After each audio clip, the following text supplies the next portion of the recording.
Now we move to a CBS News Texas exclusive tonight after Dallas voters approved some pretty big changes to how the city is going to run. Mayor Eric Johnson tonight weighing in on the results. This is the first time we hear from him on it. Our Eye on Politics reporter Jack Fink has the story that you will only see right here on CBS News Texas. Dallas Mayor Eric Johnson told me he wanted residents to vote down all the charter amendments, but that the most controversial propositions that passed, which were part of the Dallas Hero Initiative, are workable. The reality is I'm not very worried about it. Mayor Johnson downplayed concerns by opponents, including former mayors, that Prop U will negatively impact the city finances and services by requiring the city to hire and maintain 4,000 police officers. It's a move that city leaders and advocates for the measure estimate will cost between $175 and $185 million.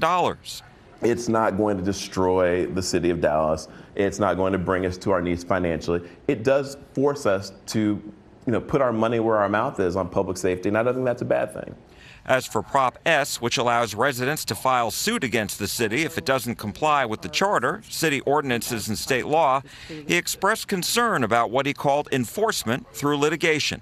We don't want to be tied up in court constantly paying lawyers legal fees to bring lawsuits to get us to do what we're trying to do anyway. So that's my concern about Prop S, is that's a litigation bonanza potentially.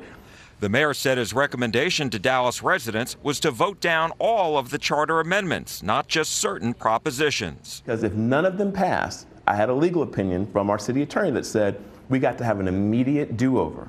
An immediate do-over, and that's what I wanted. I want us to be able to come right back and come with some well thought out charter amendments that actually would have accomplished what propositions S, T, and U wanted to do, but more effectively.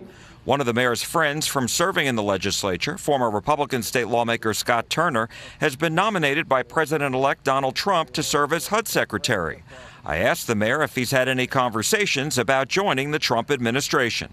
Well, I'll tell you, for me, first of all, my focus is on being the mayor of Dallas and doing the best job I can being the mayor. I mean, I love my city. Whether or not I'd be willing to serve our country, I think that would depend on a lot, but my focus is on being the mayor of Dallas.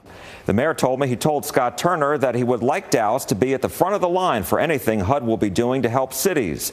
Johnson is set to deliver his State of the City address on Thursday, and he told me he wants the city's progress reducing violent crime and reducing property taxes to continue. Jack Fink, CBS News, Texas.